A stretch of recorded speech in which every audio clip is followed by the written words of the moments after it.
Μπήκα στο νηφικό σαλόνι περιμένοντας να μου κάνουν γυάλισμα. Αντίθετα, έπεσα πάνω σε μια ενέδρα.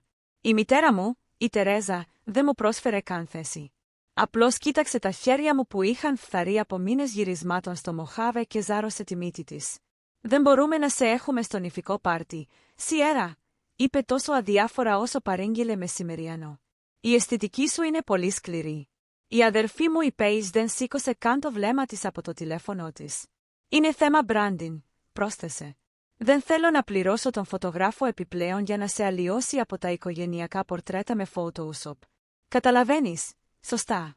Πριν σου πω τι έκανα στη συνέχεια, και πίστεψέ με, θα θελήσεις να το ακούσεις αυτό. Αφήστε ένα σχόλιο και πείτε μου από πού ακούτε. Σας έχει ποτέ αποκλειστεί από μια οικογενειακή εκδήλωση για έναν λόγο που δεν είχε απολύτως κανένα νόημα? Δεν έκλαψα. Δεν ουρλιάξα. Δεν τους παρακάλεσα να το ξανασκεφτούν, ούτε υποσχέθηκα να φορέσω μακριά μανίκια για να καλύψω τα λεπορημένα από τον ήλιο χέρια μου. Απλώς τους κοίταξα. Η μητέρα μου Τερέζα επιθεωρούσε το μανιτσούρ της και η αδερφή μου Paige ανανέωνε το προφίλ της στο Instagram. Και ένιωσα μια παράξενη κρύα διάβγεια να με κυριεύει.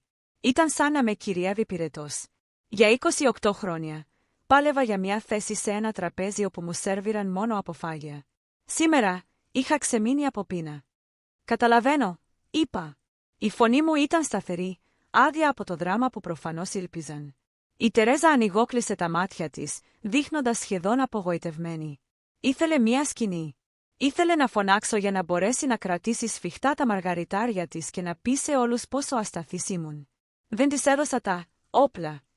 Απλώς πήρα την τσάντα μου, την πάνινη που μισούσαν, και βγήκα από το κομμωτήριο. Ο αέρας μέσα μύριζε ακριβές γαρδίνες και απελπισία. Και το να περπατήσω στο πεζοδρόμιο του Σαν Φρανσίσκο ήταν σαν να βγαίνω από βαθιά νερά. Πήρα μια ανάσα, γέμισα τους πνεύμονές μου με τον υγρό αέρα της πόλης και μπήκα στο φορτηγό μου. Κάθισα εκεί για μια στιγμή, με τη μηχανή κρύα. Το τηλέφωνο μου ήταν στο χέρι μου. Άνοιξα το email μου ακριβώς εκείνο το πρωί. Είχα επιβεβαιώσει την παραγγελία για ένα vintage ρολόι για τον αραβωνιαστικό του Hunter Page. Ήταν ένα ρολόι του 1960, σπάνιο και διακριτικό. Μου είχε κοστίσει σχεδόν $4.000, χρήματα που είχα μαζέψει από την τελευταία μου επιχορήγηση για ντοκιμαντέρ, επειδή ήθελα να αποδείξω ότι μπορούσα να παίξω το παιχνίδι τους. Ήθελα να κερδίσω τον σεβασμό τους. Κοίταξα την επιβεβαίωση της παραγγελίας. Έπειτα, με μία μόνο κίνηση του αντίχειρά μου, πάτησα ακύρωση. Λίγο αργότερα, εμφανίστηκε η ειδοποίηση. Η παραγγελία ακυρώθηκε. Η επιστροφή χρημάτων ξεκίνησε. Ήταν το πιο ικανοποιητικό κλικ της ζωής μου. Αυτά τα χρήματα δεν ήταν πια δώρο. Ήταν ένας προϋπολογισμός. Κάλεσα τον Κάλεμπ. Απάντησε στο πρώτο κουδούνισμα. Πήρε αμέσως τη συχνότητα της σιωπής μου. Δεν με κάλεσαν. Είπα, καμία εισαγωγή. Είπαν ότι δεν ταιριάζω με την επωνυμία. Ο Κάλεμπ δεν με ρώτησε αν ήμουν εντάξει. Δεν είπε κούφιες κοινοτοπίες. Ήξερε ακριβώς τι σήμαινε αυτό. Απλώς ρώτησε, λοιπόν, το κάνουμε. Κοίταξα τον γκρίζο ορίζοντα, παρακολουθώντας την ομίχλη να κυλάει πάνω από την πόλη. Κλείστε τις πτήσεις, είπα. Η Σαντορίνη, το σαφράν φόρεμα, ο πολυτελής εξοπλισμός κινηματογράφου, τα πάντα. Δεν το σκάβουμε απλώς, Κάλεμπ. Φτιάχνουμε ένα αριστούργημα. Θα το θεωρήσω τελειωμένο, απάντησε. Θα μαζέψω τα drones. Οδηγώντας πίσω στην αποθήκη μου στο Όκλαντ. Δεν άνοιξα το ραδιόφωνο, χρειαζόμουν τη σιωπή για να επεξεργαστώ την αλλαγή στην πραγματικότητά μου. Για τόσο καιρό, αναρωτιόμουν γιατί την ανεχόμουν. Γιατί τους άφηνα να μου φέρονται σαν απλήρωτοι ασκούμενοι στην ίδια μου την οικογένεια. Συνειδητοποίησα τότε ότι είχα πέσει σε μια ανεπαίσθητη επικίνδυνη παγίδα. Την ομαλοποίηση της εξαπάτησης. Είναι μια ψυχολογική εξαρτημένη κατάσταση που συνέβαινε αργά. Επί δεκαετίες, η οικογένεια μου με είχε εκπαιδεύσει να πιστεύω ότι ο τεχνητός κόσμος τους ήταν το πρότυπο και η πραγματικότητά μου ήταν το ελάττωμα. Με είχαν βάλει σε σκέψεις ότι η αυθεντικότητά μου ήταν ένα ελάττωμα. Για χρόνια, επεξεργαζόμουν δωρεάν τα vlogs της Paige ως influencer μέχρι τις 3 ακριβώς το πρωί, χρωματίζοντας τη ζωή της για να φαίνεται τέλεια, κόβοντας τα ξεσπάσματά της, γυαλίζοντας την εικόνα της μέχρι να λάμψει. Δάνεισα στην Ταρίσα $15,000 πριν από 2 χρόνια για δουλειές. Η ταμιακή ροή που ανακάλυψα αργότερα πήγε απευθείας σε έναν αισθητικό χειρούργο.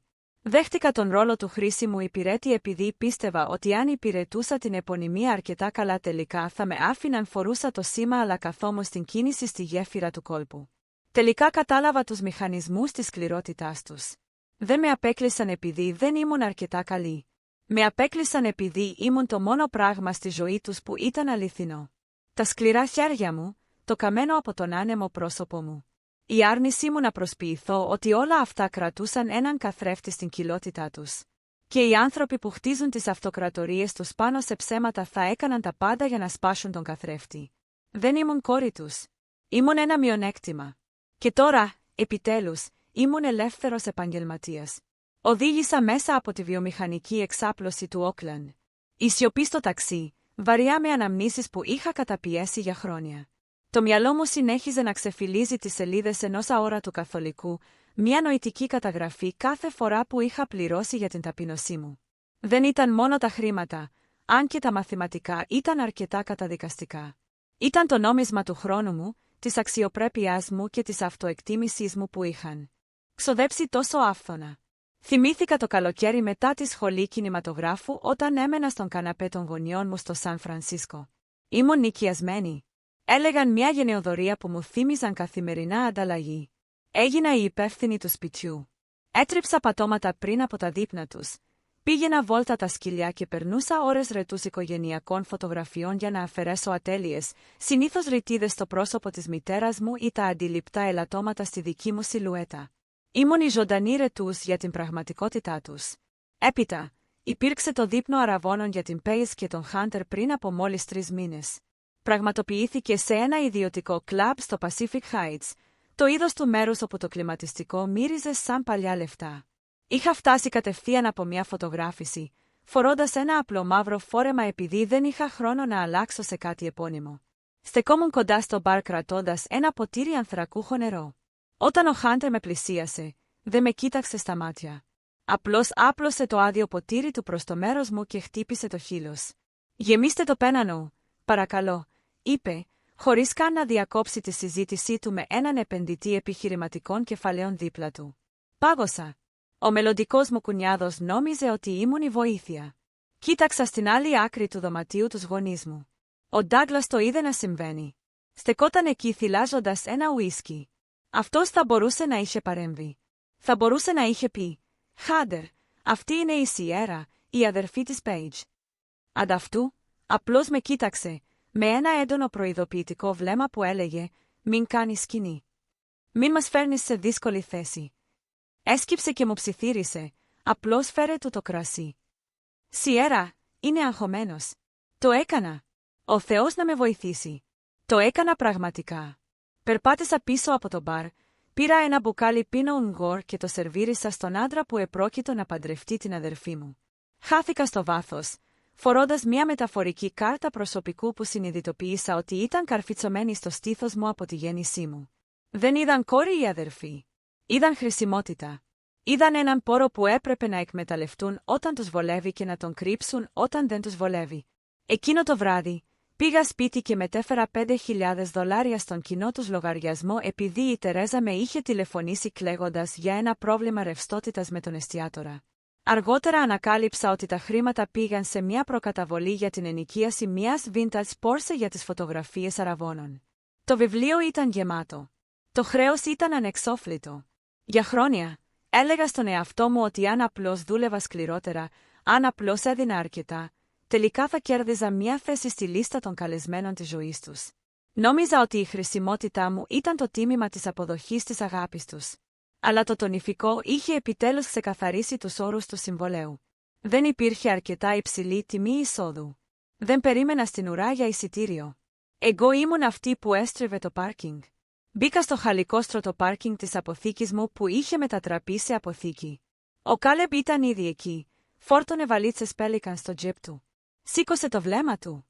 Το πρόσωπο του σχηματίστηκε με εκείνη την ήρεμη, ικανή έκφραση που πάντα με καθήλωνε. Δεν ρώτησε τι συνέβη. Απλώς έδειξε τον εξοπλισμό. Έβαλα τους φακούς σταθερής εστίας, είπε, και τον ντρόουν. Δεν πάμε απλώς στην Ελλάδα, Σιέρα. Θα τους κάνουμε να εύχονται να μην είχαν μάθει ποτέ τη λέξη αισθητική. Τον κοίταξα και για πρώτη φορά στη ζωή μου. Συνειδητοποίησα ότι δεν χρειαζόταν να κερδίσω τη θέση μου εδώ. Δεν χρειαζόταν να του σερβίρω κρασί ή να μοντάρω τη ζωή του για να είμαι άξια του χρόνου του. «Πάμε», είπα. Τελείωσα το σερβίρισμα. 2 μέρες αργότερα, ο ήχος των τακουνιών που χτυπούσαν στο τσιμέντο αντιχούσε στο στούντιο μου. Δεν χρειαζόταν να σηκώσω το βλέμμα μου από το χώρο μοντάζ για να καταλάβω ποιος ήταν. Το ρυθμικό, επιθετικό στακάτο ήταν το δικό μου, υπογραφή της μητέρας της. Η Τερέζα στεκόταν στην πόρτα της ανακαινισμένης αποθήκης μου στο Όκλαντ, σαν διαμάντι που έπεσε σε βλαστό άνθρακα. Κρατούσε ένα μαντίλι στη μύτη της, νιώθοντας ορατά ότι απεχθανόταν τη μυρωδιά του όζοντος και της παλιάς ξυλίας που αγαπούσα. Για εκείνη, αυτό το μέρος ήταν άθλιο. Για μένα, ήταν το πρώτο μέρος που μπόρεσα ποτέ να αναπνεύσω. «Πρέπει να μιλήσουμε», είπε, παρακάμπτοντας τις ατάκες. Περπάτησε προς τον πάγκο εργασίας μου, σπρώχνοντας στην άκρη μια στίβα φίλτρα φακών για να βάλει έναν χοντρό μπλε φάκελο στην επιφάνεια. «Τι είναι αυτό?» ρώτησα, χωρίς να το πιάσω. «Ασφάλεια», είπε. «Για τον γάμο. Η οικογένεια του Χάντερ είναι ξεχωριστή. Εκτιμούν την ιδιωτικότητα πάνω απ' όλα. Ζητάμε από όλους να υπογράψουν ένα». Άνοιξα τον φάκελο. Δεν ήταν καταχώρηση στο βιβλίο επισκεπτών. Ήταν μια συμφωνία εμπιστευτικότητας, ένα πυκνό νομικό έγγραφο 5 σελίδων που είχε συνταχθεί από μια δικηγορική εταιρεία εταιριών. Σάρωσα τις ρήτρες. Δεν κάλυπτε μόνο την ημερομηνία ή την τοποθεσία του γάμου. Απαγόρευε ρητά στον υπογράφοντα να συζητά το οικογενειακό ή οικονομικό ιστορικό, τη ρευστότητα περιουσιακών στοιχείων ή τις ιστορικές επιχειρηματικές συναλλαγές με οποιοδήποτε μέλος της παρέας του γαμπρού. Η ποινή για την παραβίαση ορίστηκε στα $500,000. Την κοίταξα. «Θέλεις να υπογράψω μια συμφωνία εμπιστευτικότητας για να μην μιλήσω στους πεθερικά της αδερφής μου?» «Δεν είμαι καν προσκεκλημένος». «Μαμά, πώς θα τους μιλήσω?» «Απλώς πρέπει να είμαστε ασφαλείς», είπε. Τα μάτια της έτρεχαν στο δωμάτιο, αποφεύγοντας τα δικά μου. «Είσαι απρόβλεπτη, Σιέρα. Έχεις αυτή την καλλιτεχνική ιδιοσυγκρασία. Αν μεθύσεις και αρχίσεις να λες ιστορίες για τις παλιές μέρες, για τα χρόνια της ισχνότητας, θα μπορούσες να τους τρομάξεις». «Να τους τρομάξεις?» Γέλασα. Ένας στεγνός, χωρίς χιούμορ ήχος. «Συμπεριφέρεσαι σαν να πρόκειται για εταιρική εξαγορά, όχι για γάμος». «Είναι μια συγχώνευση», είπε απότομα. Η σιωπή που ακολούθησε ήταν εκοφαντική. Πάγωσε, συνειδητοποιώντας ότι είχε πει το ήσυχο μέρος δυνατά. Η μάσκα της γλίστρισε για ένα κλάσμα του δευτερολέπτου, αποκαλύπτοντας έναν τρόμο που δεν είχα ξαναδεί. Δεν ήταν απλώς κοινωνικό άγχος. Ήταν ο πανικός μιας γυναίκας που περπατάει σε τεντωμένο σχοινί πάνω σε ένα λάκκο με οχές. «Ένας γάμος», διόρθωσε γρήγορα, με τσιριχτή φωνή. «Μια ένωση 2 ισχυρών οικογενειών. Κοίτα, απλώς υπέγραψε το. Αν το χαλάσεις αυτό για την αδερφή σου, αν μας κοστίσεις αυτή τη σύνδεση, είσαι νεκρός για εμάς. Καταλαβαίνεις. Ούτε κληρονομιά, ούτε επαφή, τίποτα». Κοίταξα το έγγραφο. Μετά κοίταξα τη γυναίκα που με είχε γεννήσει. Δεν προστάτευε την ευτυχία της Paige. Προστάτευε ένα ψέμα. Δεν ήξερα ακόμα ποιο ήταν το ψέμα, αλλά το βάρος του καθόταν σε εκείνον τον μπλε φάκελο. «Αφήγε», είπα. «Σιέρα, βγες έξω και πάρε τα χαρτιά σου μαζί σου. Δεν υπογράφω τίποτα». Άρπαξε τον φάκελο, με τις αρθρώσεις της άσπρες. «Κάνεις λάθος. Θα το μετανιώσεις». «Μετανιώνω ήδη που σε γνώρισα», απάντησα. Βγήκε έξω ορμητικά. Το κροτάλισμα των τακουνιών της χάθηκε μέσα στο βιομηχανικό βουητό της γειτονιάς. Στάθηκα εκεί για ένα πολλή ώρα. Η καρδιά μου χτυπούσε με ψυχρό ρυθμό στα πλευρά μου. «Συγχώνευση», το είχε ονομάσει, «συγχώνευση». Γύρισα στον Κέιλεμπ, που στεκόταν στις σκιές του κλουβιού με τον εξοπλισμό και παρακολουθούσε. «Πρέπει να φύγουμε», είπα. «Τώρα, οι πτήσεις είναι κλεισμένες για αύριο», είπε με ήρεμη φωνή. «Αλλά μπορούμε να τις μετακινήσουμε πιο πάνω. Κάντο. Δεν θέλω να είμαι στην ίδια ζώνη ώρας με αυτούς όταν γίνει αυτός ο γάμος». Και Κέιλεμπ, έβαλα το τηλέφωνό μου. «Σίγασε τους. Όλους τους. Μαμά, μπαμπά, Paige, δεν θέλω να δω ούτε μια ειδοποίηση μέχρι να επιστρέψουμε». Συσκευάσαμε τον εξοπλισμό με στρατιωτική ακρίβεια. Δεν ήταν πια διακοπές. Ήταν μια τακτική απομάκρυνση. Φέρναμε λαθρέα τη χαρά μας έξω από τη χώρα πριν προλάβουν να την κατασχέσουν. Μέχρι τα μεσάνυχτα, Ήμασταν στο SFO International, παρακολουθώντας τα φώτα του διαδρόμου να φαλώνουν στη βροχή. Ένιωθα σαν φυγάς. Αλλά για πρώτη φορά στη ζωή μου, δεν έφευγα από την αλήθεια. Πετούσα κατευθείαν προς αυτήν. Η Σαντορίνη την αυγή δεν μοιάζει αληθινή. Μοιάζει με πίνακα που κάποιος άφησε έξω στη βροχή. Μπλε μετατρέπεται σε λευκό. Ο ηφαιστειακός βράχος αιχμηρός και σκοτεινός στο φόντο της θάλασσας του Έαντα. Ξυπνήσαμε στις 4 το πρωί. Όχι λόγω νευρικότητας, αλλά επειδή είχαμε μια λίστα με τις βολές, ενώ ο Κάλεβ βαθμονόμησε τον ντρόουν στη βεράντα του υπόσκαφου σπιτιού μας. Έβαλα το φόρεμα από την τσάντα του. Δεν ήταν λευκό ή κρέμ. Ήταν σαφράν. Ένα βαθύ χρυσό που έμοιαζε με φωτιά. Δεν το είχα αγοράσει για να ευχαριστήσω κανέναν. Το αγόρασα για να κάνω μια δήλωση. Δεν ήθελα να μοιάζω με νύφη που αναζητά την επιδοκιμασία. Ήθελα να μοιάζω με επιβίωση. Το μετάξι ήταν δροσερό και αδόμητο, βαρύ με έναν τρόπο που να μοιάζει ειλικρινής. Χωρίς κορσέ, χωρίς διαμόρφωση, απλώς το σώμα μου όπως ήταν. Ηλιοκαμένη, σκληρή, ζωντανή στο φόντο του χρυσού. Δεν φαινόμουν τραχιά. Έμοιαζα αληθινή. Περπατήσαμε μέχρι τον γκρεμό οι ίδιοι. Χωρίς προσωπικό, χωρίς σχεδιαστές, χωρίς προστασία από τον άνεμο. Η Σαντορίνη δεν μαλακώνει για κανέναν. Αφήσαμε ο άνεμος μας έσπαγε και μείναμε ούτως ή άλλως. Ο Κάλεμ εκτόξευσε τον ντρόουν.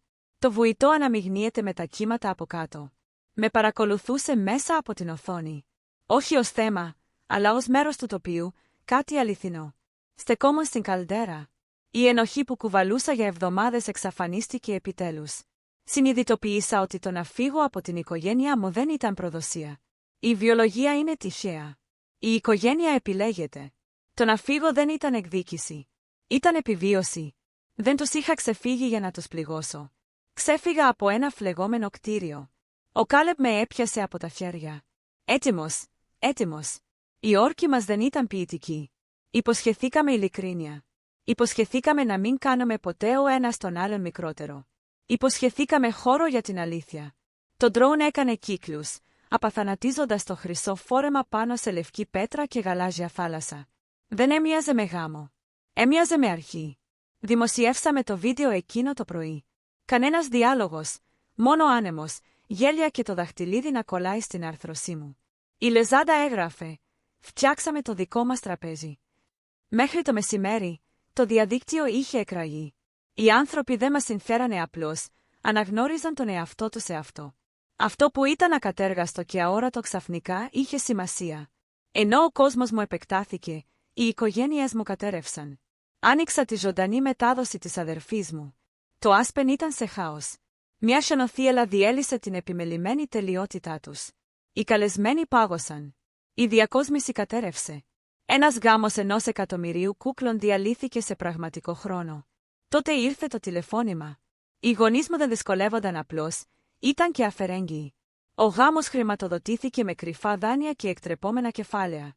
Χρειάζονταν τον γάμο για να εξασφαλίσουν μια οικονομική βοήθεια. Χρειάζονταν τη σιωπή μου. Καθώς η αδερφή μου μεταδίδει ζωντανά το Crystal and Champagne, μετέδιδε εν αγνία τις αποδεικτικά στοιχεία. Έφτασαν ομοσπονδιακοί πράκτορες. Κατασχέθηκαν περιουσιακά στοιχεία. Ο γαμπρός έφυγε χωρίς να κοιτάξει πίσω. Η μητέρα μου τηλεφώνησε, παρακαλώντας με να το φτιάξω. Δεν το έκανα. Δεν μπορούσα. Και για πρώτη φορά, δεν φοβήθηκα. 6 μήνες αργότερα, περιμένουν δίκη. Η ανανέωση της επωνυμίας της αδερφής μου απέτυχε. Το διαδίκτυο θυμάται. Τώρα μοντάρω μια σειρά. Την παρέλαβε μια μεγάλη πλατφόρμα. Κοιτάζοντας τα έγγραφα νομικής άδειας. Τελικά κατάλαβα ότι ο αποκλεισμός με έσωσε. Αν με άφηναν να μπω, θα πνιγόμουν μαζί τους.